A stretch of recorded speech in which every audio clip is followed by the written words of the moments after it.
labor force participation rate in 35 years. On this vote, the yeas are 190, the nays are 223. The motion is not adopted. The question is on the passage of the bill. Those in favor say aye. Those opposed say no. The ayes have it. A recorded vote. Request a recorded vote. For what purpose does the gentlelady seek recognition? To request a recorded vote. A recorded vote is requested. Those favoring a recorded vote will rise. Sufficient number having risen, a recorded vote is ordered. Members will record their votes by electronic device. This is a 5-minute vote.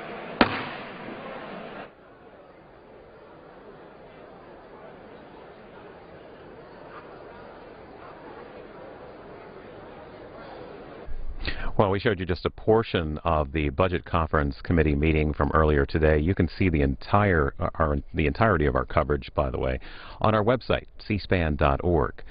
House members now voting on final passage of that bill expanding the ability of banks to use a type of financial derivative known as swaps to hedge risk. The White House opposes the measure and Monday threatened a veto of that bill. After this, we expect a final passage vote on a resolution disapproving of the debt limit increase. It was approved by Congress back on October 16th. The resolution basically with little chance of stopping the increase since the Senate rejected the measure yesterday.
On this vote, the yeas are 292 and the nays are 122.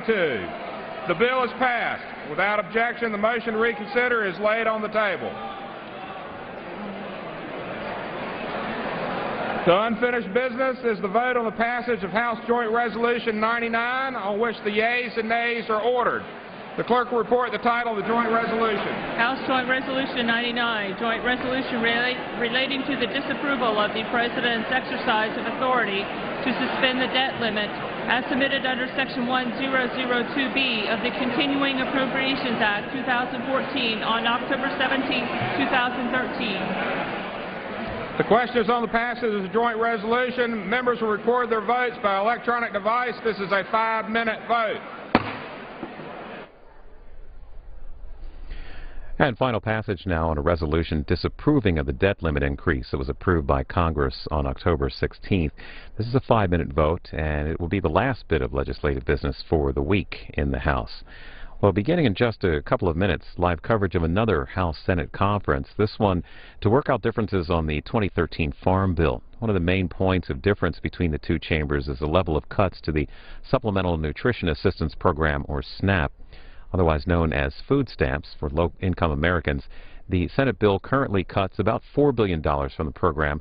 The House version reduces funding by nearly $40 billion. Live coverage of that starting at 2:30, about a minute from now, on C-SPAN 3. It'll get underway shortly.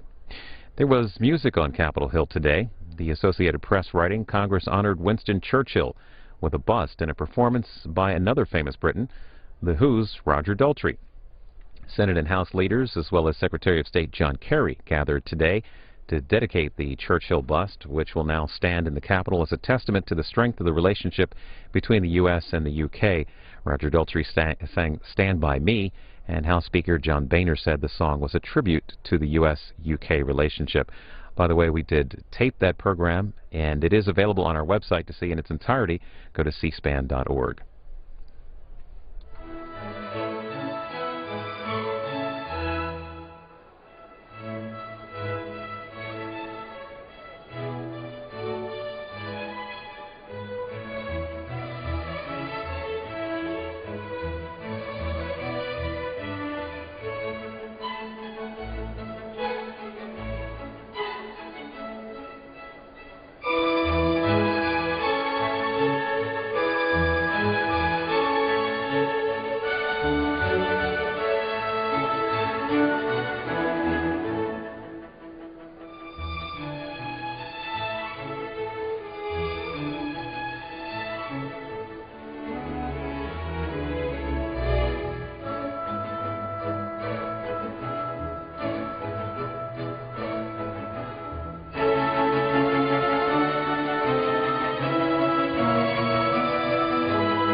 On this vote, the yeas are 222, the nays are 191, with 2 answering present. The joint resolution is passed, and without objection, the motion to reconsider is laid upon the table. For what purpose does the gentleman from Georgia seek recognition? Mr. Speaker, I send to the desk a privileged concurrent resolution and ask for its immediate consideration in the House. Clerk will report the concurrent resolution. House Concurrent Resolution 62. Resolved that when the House adjourns on the legislative day of Wednesday, October 30th, 2013, Thursday, October 31st, 2013, or Friday, November 1st, 2013, on a motion offered pursuant to this concurrent resolution by its majority leader or his designee, is stand adjourned until 2 p.m. on Tuesday, November 12th, 2013, or until the time of any reassembly pursuant to Section 2 of this concurrent resolution, whichever occurs first. Section 2, the Speaker or his designee, after consultation with the minority leader of the House, shall notify the members of the House to reassemble at such place and time as he may designate if, in his opinion, the public interest shall warrant it. B, after reassembling pursuant to subsection A, when the House adjourns on a motion offered pursuant to this subsection by its majority leader or his designee, the House shall again stand adjourned pursuant to the first section of this concurrent resolution.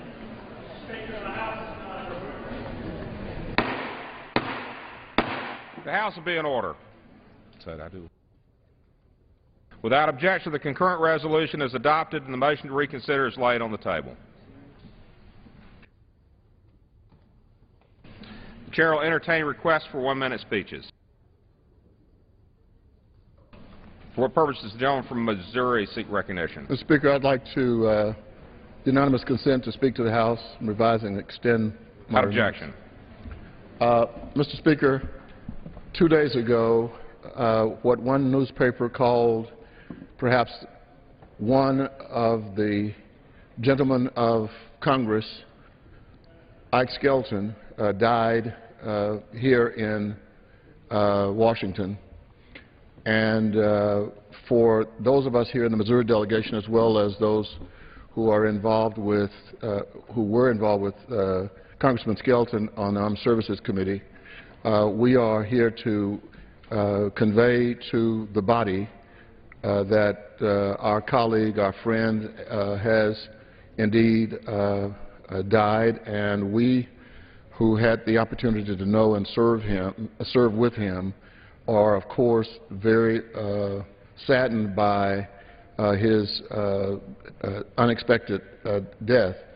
Ike Skelton was 81 years old. He served here for 34 years and served all of that time on the Armed Services Committee, and of course becoming the chair of Armed Services. He was a man of great humility, a man of great distinction, and was to be honored in 2 weeks at the Truman Library in Kansas City. We think that he has been such a significant player in Washington that we indeed had to stand up and express our pain over his passing. Senator Claire McCaskill is here from the other side, and we are asking at this time if we could have members please stand for a minute of silent reflection on unanimous consent for the members to stand in silence in memory of Isaac Newton Skelton. Without objection.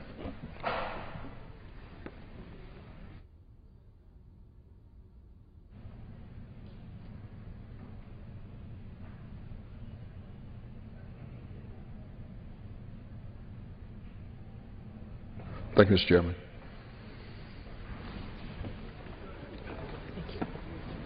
Are there further requests for 1-minute speeches?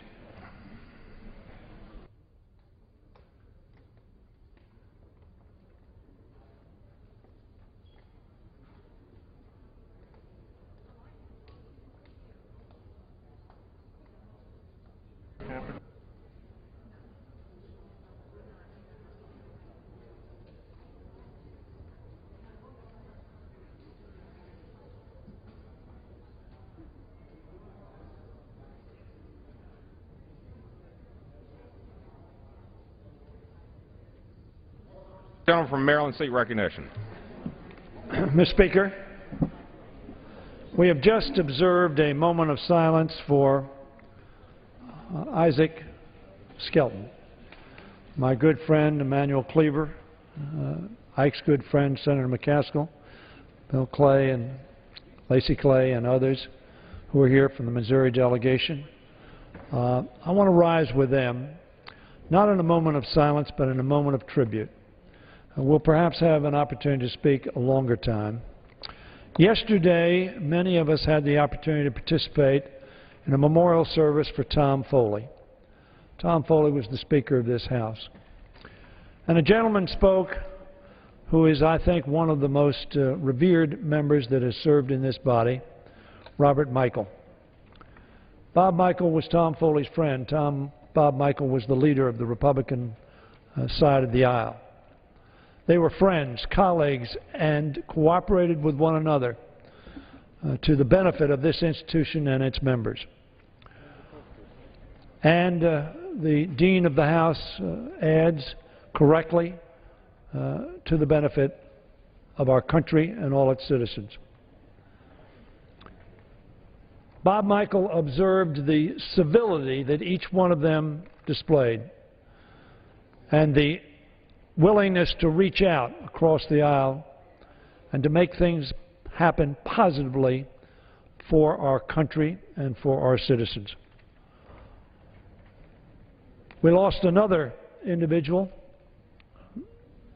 within the last weeks, Bill Young, who was a similar personality and added luster to this Congress by his service and his civility.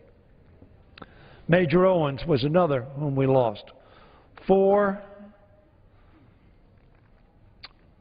people who made this institution a better place. Ike Skelton was my brother. He and I were Sigma Chi's. His son was a Sigma Chi. His father was a Sigma Chi. And so we had a very special bond to start out with. But in addition, his first wife, Susan, who died too early, as mine did, came out and knocked on doors for me, Mr. Speaker, in Bowie, Maryland, just down the road here, peace. So I had a special bond with Ike, but also an extraordinarily great respect for the way he conducted himself as a representative of the people of his district in Missouri. And the respect that he gave to each of us and the respect that he received in return. How sad it is that these giants, Tom Foley, Bill Young, Ike Skelton, and yes, Major Owens, passed from this body, passed from this life. But how joyful it is at the extraordinary contributions each of them made to this House, which we should revere and love, the people's house. Ike Skelton was of the people, for the people, and certainly by the people. And I yield back the balance of my time.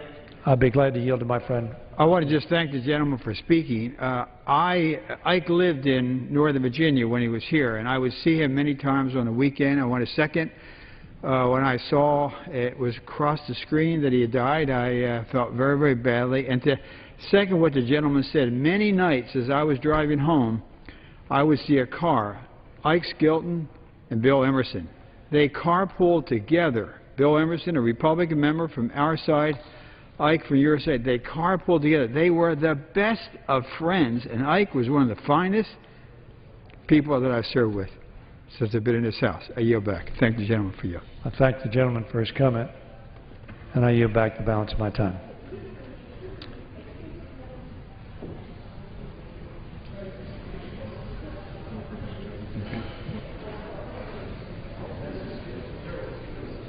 Chair will receive a message.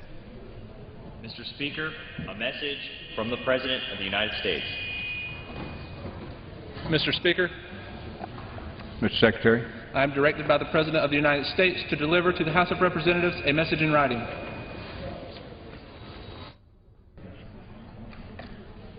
For what purposes does the gentleman from Texas seek recognition?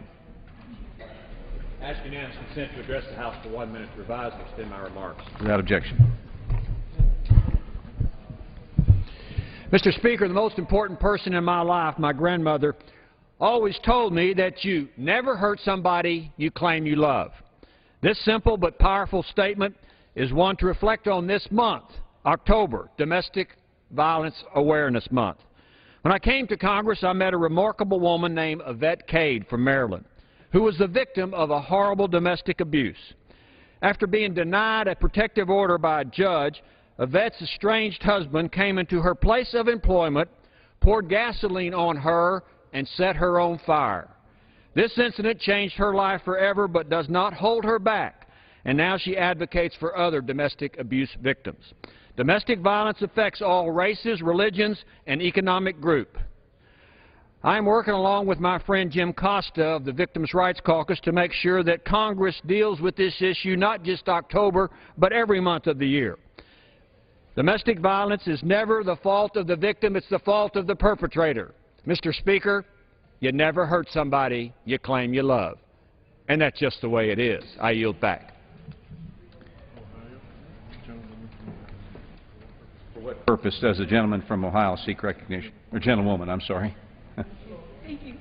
I ask unanimous consent to address the House for 1 minute and to Without include objection. extraneous material in the record. Mr. Speaker, it is with gratitude but heavy hearts that I, on behalf of the people of the United States, the Polish caucus of this House, and our region of Ohio in particular, extend deepest sympathy to the people of Poland on the passing of ex-Premier of Poland, Tadeusz Morawiecki. During his exceptional and transformative life, Premier Morawiecki played a leading role in ushering in the first era of liberty that Poland had been afforded in modern history. Poland has assumed a pivotal and leading role in the European Union, and its history is still recording its rich, elegiac, and poignant struggle to defeat tyranny and give rebirth to freedom. As the New York Times reported this week, Premier Morawiecki became the first non-communist to head an Eastern Bloc nation since the late 1940s. Solidarity in Poland grew with his engagement as Poland led the anti-communist movement in occupied Europe. And his leadership in Poland at a time of critical change toward a democratic state has secured for him a permanent place in the history of a free Poland in Europe. He lived to see Poland's admission to NATO and Poland's growing cooperation within the world of nations. An accomplished literary figure, intellectual, and Roman Catholic thinker and writer, Premier Morawiecki embodied the meaning of a Renaissance man. His imprisonment by the Communist Party for his progressive beliefs never dampened his spirit. He was a freedom fighter in word and deed.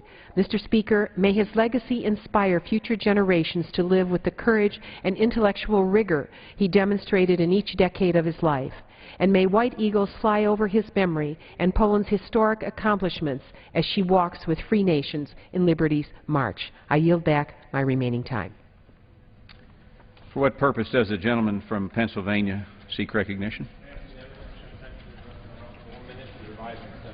Without objection.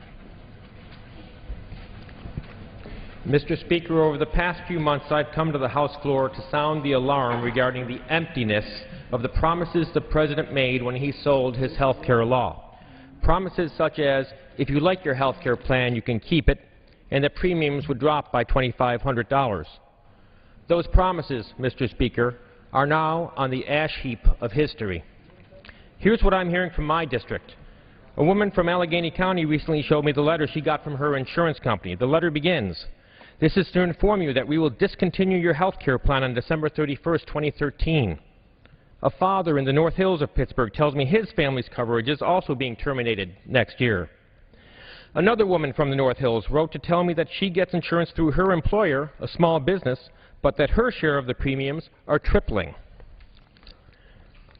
When a product comes with a promise that is broken, you take it back and look for a new product. The Empowering Patients First Act and the American Health Care Reform Act are just some examples of possible new health care reform products that we can look at. They are solutions that empower consumers and not Washington elites, and they are a good place to start. I thank the Speaker and I yield back. For what purpose does the gentleman from Rhode Island seek recognition? Ask unanimous consent to address the House for 1 minute, revise and extend my remarks. Without objection. Mr. Speaker, I too want to join my colleagues in offering condolences on the passing of Ike Skelton. He was a wonderful member, a mentor, and a dear friend, and let me say how much he will sadly be missed. He's in our thoughts and prayers, as is his family, at this difficult time. Mr. Speaker, as co-chair of the Congressional Cybersecurity Caucus, today I rise to commend the efforts of the Department of Homeland Security, the National Cybersecurity Alliance, and the Multi-State Information Sharing and Analysis Center, and other organizations working to improve cybersecurity in the United States on the 10th anniversary of National Cybersecurity Awareness Month. Throughout October, these organizations and public-private sector partners have worked tirelessly to create events and initiatives across the country to educate Americans about cybersecurity and increase the resiliency of our nation's cyber infrastructure. Cyberspace today is inextricably linked into every aspect of our daily lives, and efforts such as this are crucial to creating a safe, secure, and resilient cyber environment. I hope my colleagues would join me in congratulating all who have made Cybersecurity Awareness Month a success. Thank you, and I yield back the balance of my time. For what purpose does the gentleman from Georgia seek recognition? Revise and extend. Without objection. Mr. Speaker, I rise to recognize an everyday hero, a young constituent of mine who has set an example we would all do well to follow. Mary Patricia Hector, a 15-year-old from Lithonia, Georgia, refused to sit idly by while children across the nation died in playgrounds, while funerals outnumbered graduation ceremonies, and where violence begot more violence. Mary Pat channeled her outrage into a campaign to combat youth gun violence, aptly named Think Twice. Her campaign encourages youth to think twice before picking up a gun. Mary Pat's work earned her the Peace First Prize, a prestigious peacemaking award. I'm proud of her achievements, and I'm glad to have the privilege of representing her. And like those before me, I also pray that my good friend and former Chairman Ike Skelton rest in peace. Thank you, and I yield back.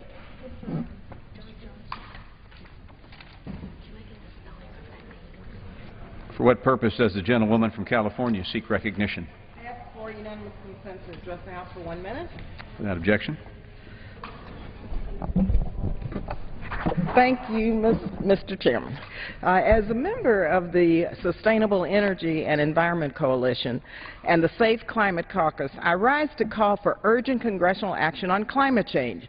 We must follow the examples of my home state of California, Washington, Oregon, British Columbia. These leaders have come together, they came together Monday, and signed the Pacific Coast Action Plan on Climate and Energy.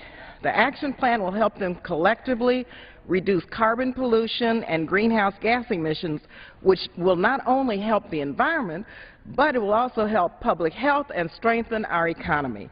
This is a small but significant step to act on climate change. These leaders are taking these important steps because they know the consequences of inaction.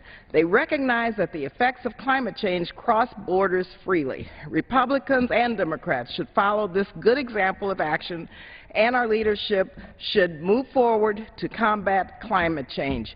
I too want to give my sympathy and my prayers at the loss of a great leader, Chairman Ike Skelton, and I know on behalf of my predecessor, my former boss, my colleague, Congressman Skelton, was a personal friend, and I know that he would want me to say today that he misses him.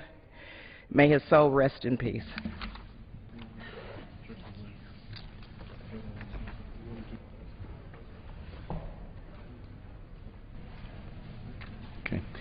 Under the Speaker's announced policy of January 3rd, 2013, the gentleman from Virginia, Mr. Wolf, is recognized for 60 minutes as the designee of the Majority Leader. Thank you, Mr. Speaker. Mr. Speaker, last week a new national poll was released by respected pollster Patrick Goodell, a Democrat, and John McLaughlin, a Republican, making clear that the American people still don't feel they know the truth about what happened in Benghazi nearly 14 months ago. According to the poll commissioned by Secure America Now, 63% of Americans, quote, think the Obama administration is covering up the facts about Benghazi, end of quote, and only 29% of registered voters say the Obama administration has been honest about Benghazi. Think about that for a moment. A supermajority of Americans believe they have been misled by their government about what happened in Benghazi. This is remarkable. The American people know how significant it is that Ambassador Stevens, the President's personal envoy to Libya, was the first ambassador killed in the line of duty in 4 decades on September 11, 11 years to the day that nearly 3,000 people were killed by al-Qaeda terrorists. The American people intuitively understand that a plot of this scale was not spontaneously inspired as claimed by the administration's now infamous talking points. The American people also know that it's remarkable that no effort was made by Washington to rescue the Americans in Benghazi or dispatch a hostage rescue team after the ambassador went missing that night. I think the American people also wonder just what the CIA was doing in Benghazi. Was it involved in the collection and transfer of weapons to foreign countries, possibly to support the Syrian rebels? And could some of those weapons have fallen into the wrong hands, like the Syrian jihadists? It is too easy to say that this is, quote, classified information and expect the American people to look away. 4 Americans were killed that night, several were wounded, and no one came to help them. Was it because the CIA was conducting a covert operation, and if something went wrong, that was just the price of doing business? Were the CIA activities in Benghazi part of the reason the consulate and annex were targeted? These are legitimate questions the American people are asking that deserve clear answers. The McLaughlin-Cadell poll also found that 62% of the American people support creating a, quote, special bipartisan committee with broad powers to get to the truth about the attacks in Benghazi. 83% of Republicans, 58% of independents support the idea. Notably, nearly half of Democrats said it was important to create a bipartisan committee to learn the truth. Bottom line, Americans from across the political spectrum recognize that not only are they not being told the truth, but they feel Congress needs to change its approach to the investigation by creating a special committee. Why is it, despite more than a year of investigations in 5 separate committees, the American people feel they still don't know the truth about what happened? Perhaps it's because, despite more than a year of investigations by 5 committees, most of the questions raised about that night remain unanswered. Perhaps it's because, despite more than a year of investigation by 5 committees, hardly any of the key witnesses responsible for the government's response that night, or lack thereof, have publicly, and the key word is publicly, testified. Perhaps it is because, despite more than a year of investigations, none of the survivors that could help answer key questions have publicly testified before Congress. Perhaps it is because, despite more than a year of investigations, so few committee hearings have been held publicly. Or perhaps it's because, despite more than a year of investigations, what little the American people have learned have come from news reports from CNN, CBS, Fox, and other news organizations, and not from congressional hearings or testimony. I think all these factors have contributed to the sense among the American people that Congress has failed in its oversight responsibility. The American people know they haven't been told the full story about what happened that night, and they believe they have been intentionally misled by the administration. I've come to the floor today to once again call on my leadership to create a House Select Committee on Benghazi. I'm often asked what is holding up the creation of the Select Committee. The simple answer is because the Speaker has not agreed to it. I like the Speaker. He has a tough job, and he may have good reasons for not wanting to establish a Select Committee, but I don't know what it is, and more importantly, I don't think the American people know what it is. Let me be clear. My criticism is not with any of the chairmen of committees that are looking into this. They're all good men. They have worked very hard. Their hands are tied. They are required, though, to stay within their jurisdictional lanes, examining only what they are allowed to investigate according to their committee charter. What happened in Benghazi is interrelated. The lanes crisscross.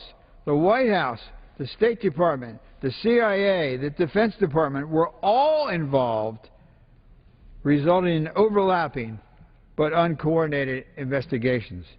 Benghazi was a terrorist attack. We need a team effort to find out what happened, why it happened, and how we are going to bring the perpetrators to justice. Any of these chairmen would be capable of leading the Select Committee, and other members of their committees would be very good to serve as well. They would do a good job. I have confidence in them. And let me be clear. I have no intention of chairing or serving on the Select Committee. I will not serve on the Select Committee. I just want to learn the truth, just like the American people. There is a history in Congress that when things overlap between committees and transcend jurisdictions, Select Committees were established. Two well-known examples, Watergate and Iran-Contra. I am submitting for the record a list of the past Select Committees over the past 50 years, which will be at the end of my statement. A Select Committee would take members from each committee with their individual expertise, and many of the members from these various committees have tremendous expertise, and have them work on this investigation day in and day out with no other distractions. It would also prevent the administration from saying one thing to one committee of jurisdiction and something else to another. I am reminded of the poem, The Blind Men and the Elephant, which is said to have originated in India. In the poem, 6 blind men touch a part of an elephant, and each provides a different description of what the elephant must look like. They argue at great length between themselves, and the poem ends by saying, while each is partly right, they are all wrong. The moral of the poem is that independently, people may think their understanding of the situation is correct, yet they don't know the truth until the full picture comes into focus. Each of the 5 committees may not be seeing the entire picture of what happened that night. Regular order has limited the committees from going beyond their jurisdictions. One group ought to have the responsibility to get to the bottom of all parts of this tragedy. One group needs to lay out a roadmap to obtaining and reporting that information to the American people so we can restore confidence that Congress has a serious oversight plan on Benghazi. Remember, the whole is greater than the sum of the parts. We need to see the whole of this tragedy. My bill to create a Select Committee, H-Res 36, now has 178 co-sponsors, more than 3/4 of the Republican conference, more than a supermajority of the majority. Nearly 3/4 of the Republican members who serve on the committees already investigating Benghazi now support a Select Committee. That means the plurality of the members who have been directly involved in committee investigations believe a Select Committee would be a more effective approach. The bills have been endorsed by the American Legion, representing so many vets who sacrificed and gave their time and effort to serve this country. The Federal Law Enforcement Officers Association, which represents the diplomatic security agents that were present in Benghazi. The people who represent them who were present in Benghazi support the Select Committee. Groups also representing the highly respected Special Ops community who serve this nation so well. The editorial page of the Wall Street Journal. Perhaps, most important, it has been endorsed by some of the family members of the Benghazi victims, like Sean Smith's mother and Ty Wood's father, who want to know the truth about what happened to their children that night and why their country fell short in its response. Nothing will bring their children back, but we can at least provide them with the clear answers and assign accountability for those responsible for intelligence failures and the inept response that night. The best way to do this is to break down the stovepipes between the 5 committees, hold public hearings and issue subpoenas to all the survivors from Benghazi, those who were in Tripoli and those who were in Washington responding that night. We need a public hearing with the principals involved in the decision-making process in Washington on September 11, 2012, including former Secretary Panetta, former Secretary of State Clinton, former CIA Director Petraeus, former White House advisor and current CIA Director John Brennan, and former AFRICOM Commander General Ham, as well as the White House. We also need a similar hearing with each of their deputies and others who are witness to the calls for help and the decisions surrounding the response not to help. Unless we hear from these people publicly, the American people will never learn the truth about whether there were warnings prior to the attack, what calls for help were made that night, whether the CIA security team was in fact delayed in leaving to respond to the initial attack at the consulate, and what response was from Washington, among many other questions. Also, the American people should know of the bravery of the men who were there in Benghazi. And until these key individuals are sitting side by side at the witness table, answering questions under oath in public, we will never get a clear picture of who made the decisions that night and why. And again, the hearings must be in public. The American people can handle the truth. Failure to get these answers means there will never be any accountability, which further erodes public confidence in government. Absent a select committee, the Congress will fail to learn the truth about what happened that night because the administration will continue to use the jurisdictional barriers between each committee to continue to slow walk or deny information. There are a number of new developments in recent weeks that make a select committee more timely than ever. First, our colleague Mike Rogers, chairman of the Intelligence Committee, confirmed earlier reports telling Fox News that the plot against the consulate and the CIA annex in Benghazi appears to have been weeks, if not months, in the making, and that at least 2 of the plot's leaders had close connections to senior al-Qaeda leadership. Nearly a year ago, I circulated a memo to all members prepared by respected terrorism analyst Thomas Joslin, detailing the apparent connections and likely coordination between al-Qaeda affiliates in Libya, Egypt, Tunisia, and Yemen that resulted in threats and attacks on U.S. diplomatic facilities in those countries the week of September 11, 2012. Unfortunately, the committees have not held public, and again the word public, hearings looking at the connection between these threats. Last week, Fox News' Catherine Herridge first reported that, quote, at least 2 of the key suspects in the Benghazi terror attacks were at one point working with al-Qaeda senior leadership.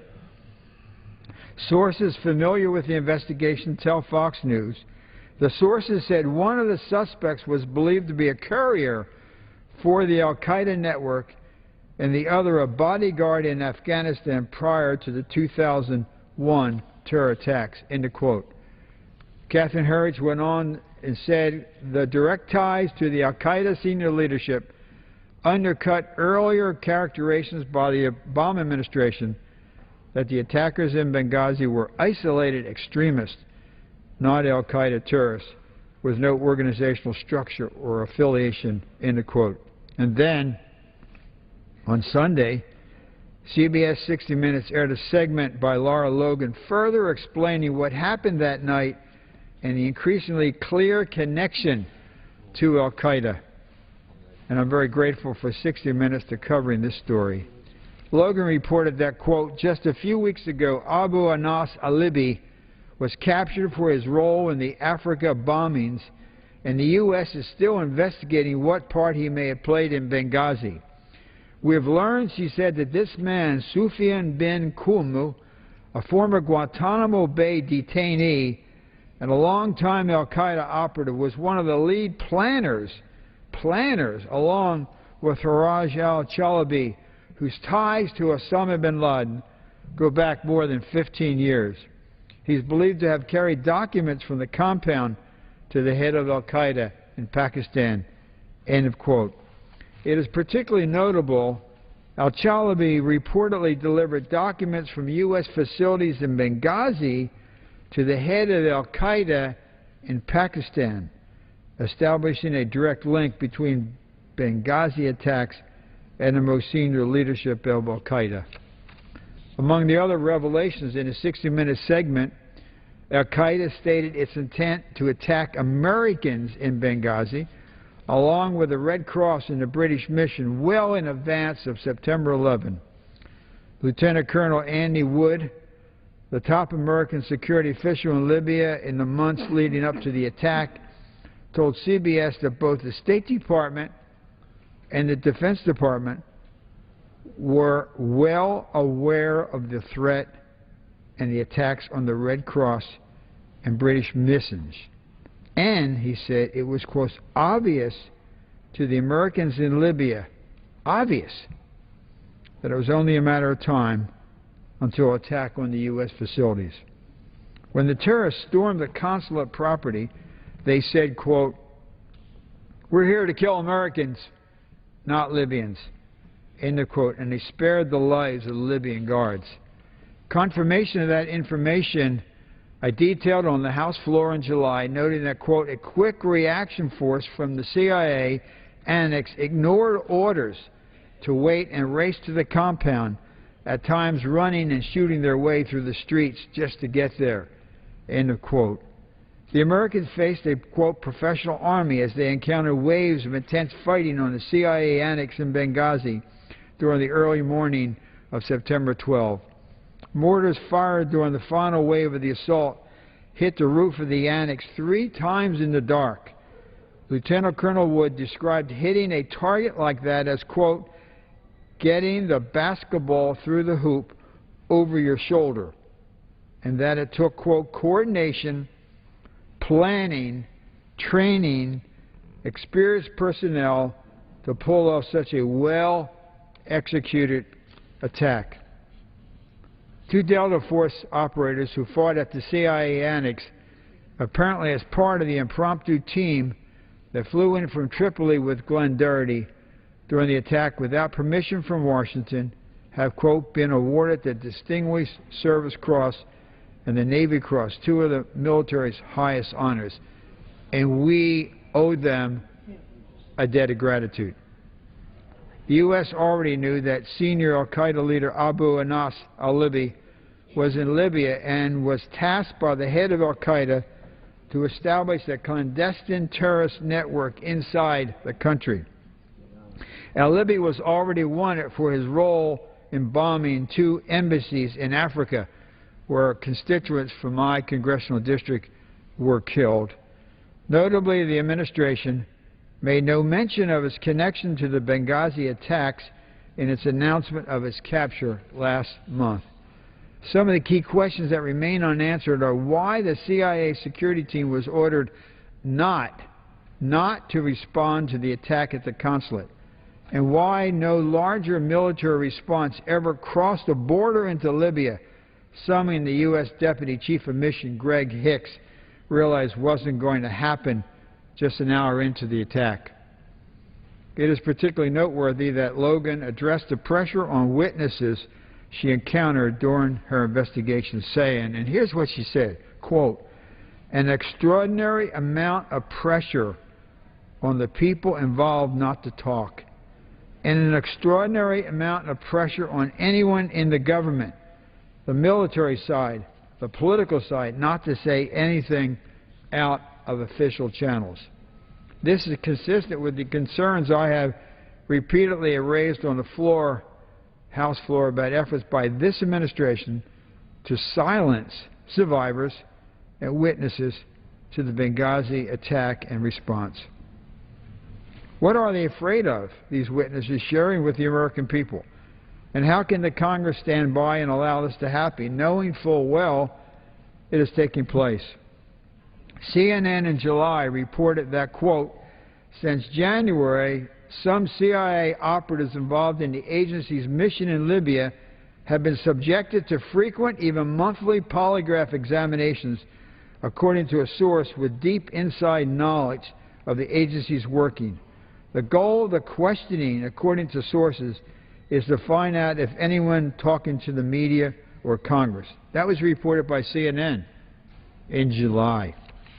Fox News, in a separate piece in July, reported, quote, "At least 5 CIA employees were forced to sign additional non-disclosure agreements this past spring in the wake of the Benghazi attack." That's what Fox News said in July of this year.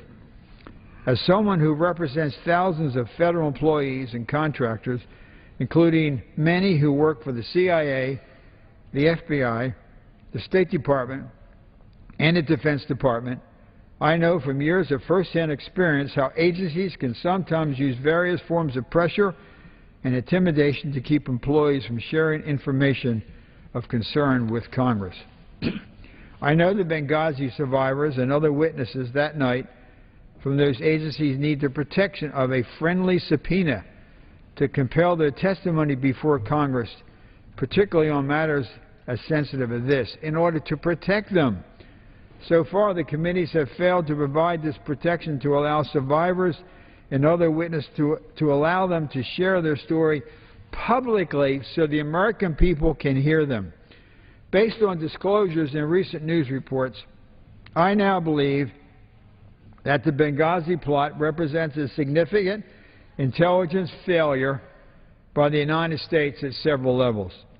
Understanding these failures, as well as the government's inexplicable response during and after the attack, is critical to preventing future attacks. I want to outline a number of the apparent intelligence failures leading up to the attack, which I believe a Select Committee investigation would confirm. First, the State Department and CIA failed in their assessment of the militia groups working for the Americans in Benghazi, including the February 17 Martyrs Brigade, responsible for guarding the consulate property, which abandoned the Americans and may have even facilitated access to the compound for the terrorists. According to a May 21 article by Eli Lake on the Daily Beast, CIA, quote, "officers were responsible for vetting the February 17 Martyrs Brigade, the militia that was supposed to be the first responders on the night of the attack, but melted away when the diplomatic mission was attacked." Second, the State Department, the Defense Department, and the CIA apparently failed to adjust their security posture to support the Americans in Benghazi based on the growing number of attacks on Western targets in Benghazi during the summer of 2012. To date, no one has explained or been held accountable for why the U.S. mission was so poorly secured, despite pleas for assistance from the embassy staff in Tripoli to Washington. No one has adequately explained why the Defense Department's emergency response team was on a routine training mission in Croatia during the week of September 11, when it should have been on alert to respond, especially given the threats to the U.S. Embassy in Cairo and Egypt earlier in the day before the Benghazi attack. So team, the emergency response team, was on a training mission in Croatia on the very time, the date that everyone knows, September 11th. Given the threats to the embassy, it is shocking that this is the case. Third, the intelligence community apparently failed to understand the size and scope of the attack brewing in Benghazi in the months leading up to September 11. As Chairman Rogers acknowledged to Fox News' Catherine Herridge last week, this was a well-coordinated attack that was many weeks, if not months, in the making. Earlier this year, CNN reported on the number of foreign fighters that arrived in Benghazi to participate in the attack in the days leading up to September 11. A witness in the 60-minute report noted how black al-Qaeda flags were openly flying in the months before the attack, and also noted the announced threat against U.S., British, and Red Cross facilities. How did the government miss these warnings? Or will they just simply ignore it? Fourth, the intelligence community seemed to have more broadly failed to understand and anticipate how al-Qaeda was metastasizing in North Africa. The administration has been quick to take credit for the raid that killed Osama bin Laden in May 2011 and declared throughout the 2012 presidential campaign that as a result of its efforts that, quote, core al-Qaeda, end of quote, has been decimated. However, the facts don't support the administration's narrative. A CNN report on Monday said terrorist attacks hit a record high in 2012 and, quote, more than 8,500 terrorist attacks killed more than 15,500 people last year as violence tore through Africa, Asia, and the Middle East, end of quote. Increasingly, this includes North African countries like Libya. CNN also said, quote, despite the death of Osama bin Laden and the capture of other key al-Qaeda leaders, the group has exported its brand of terrorism to other militant Muslims, end of quote. These groups include affiliates like Ansar al-Sharia in Libya. Additionally, CBS' Lara Logan noted earlier this week, following her report on Benghazi, that, quote, it became evident to us during the course of our research, this is what she said, that very little is known publicly about the true nature of al-Qaeda's network in Libya, and that has consequences beyond Benghazi and beyond Libya. It has consequences that speak to the national security interests of the United States of America, end of quote. Most of these affiliate terrorist groups have sworn an allegiance to al-Qaeda and appear to closely coordinate their activities and plots with the core al-Qaeda leadership, including Ayman al-Zawahiri, bin Laden's successor. To dismiss or minimize the relationship with al-Qaeda senior leadership is misguided and, I believe, dangerous, as we have seen over the last several years. I fear that this administration's insistence in treating core al-Qaeda in Afghanistan and Pakistan differently than groups like Ansar al-Sharia in Libya has led to a dangerous mischaracterization of the threat and has apparently resulted in a failure to anticipate attacks like the one that occurred in Benghazi. Fifth, it appears that documents were taken from the consulate and CIA annex in Benghazi in the wake of the attacks. As I said earlier, 60 Minutes reported that terrorist Faraj al-Shabalabi, whose ties to bin Laden go back nearly 2 decades, is, quote, believed to have carried documents from the compound to the head of al-Qaeda in Pakistan, end of quote. What was taken from the consulate and annex and given to al-Qaeda's leadership? We don't know. Additionally, as Lara Logan noted following her report, quote, we did not expect that we would find the U.S. compound in the state that we found it. There was still debris and ammunition boxes and a whiteboard that had the day's assignment for the security personnel at the compound as of September 11, 2012, end of quote. Clearly, in the chaos of the fighting and evacuation that night, information was left behind at the facilities that may have consequences for Americans operating in the region. I also believe the administration's response to the Benghazi attack over the last year has been nothing short of shameful, and that also merits a full investigation by a select committee.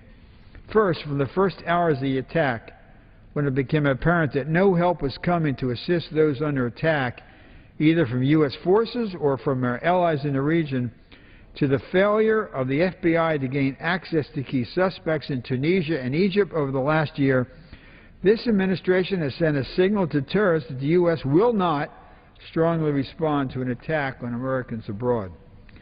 The failure to either arrest or kill any of the scores of terrorists responsible for the attacks more than a year later is inexcusable and reflects unwillingness by this administration to bring diplomatic pressure to bear on countries harboring these terrorists. I'm increasingly convinced that this administration is more comfortable using the ongoing FBI investigation as an excuse not to answer questions than they are in bringing these terrorists to justice. As I said on the House floor in July last year, Tunisia detained the first suspect in the Benghazi terrorist attacks, Ali Harsi, after he was deported from Turkey in the weeks following the attacks.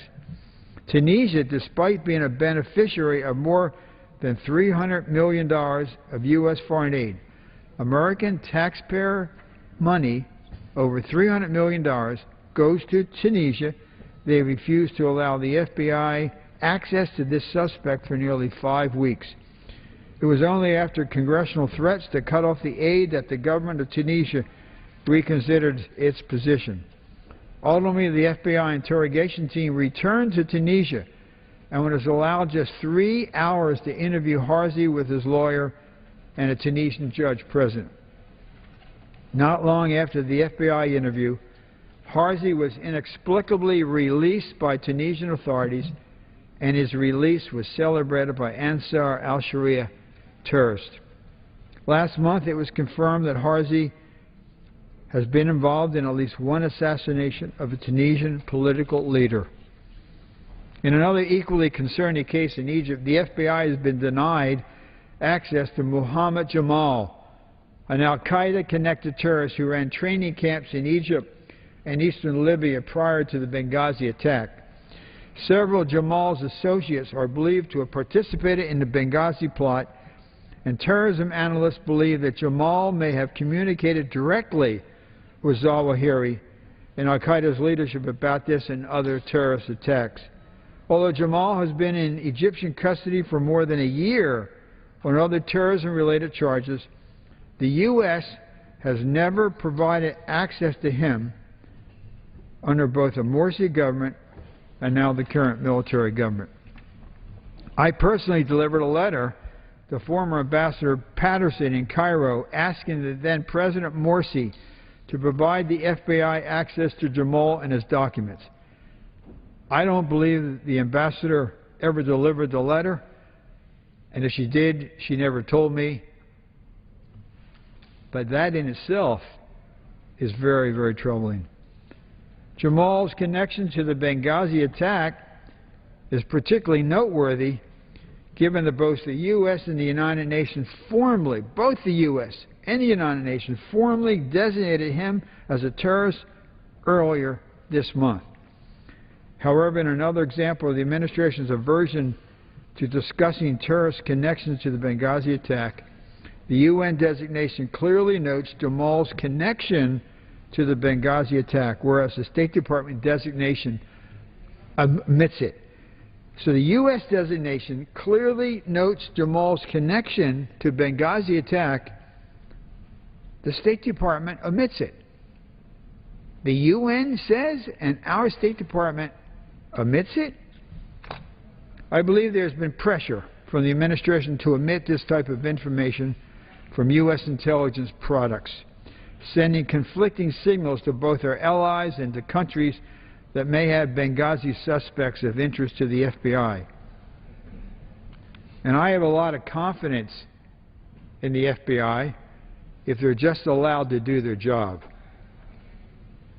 But if we're unwilling to identify their involvement in the attacks, It further erodes U.S. credibility in asking for access to these individuals. This willful blindness is disingenuous and I believe ultimately dangerous.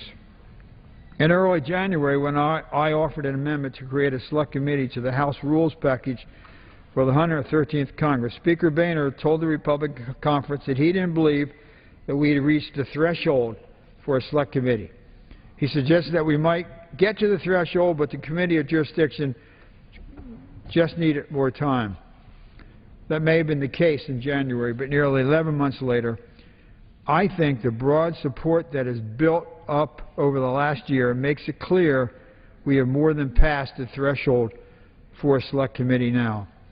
I believe, and I believe the American people believe, that the threshold has clearly been reached in terms of co-sponsors, endorsements, and new revelations from the press reports and the deep concern the American people have for this issue.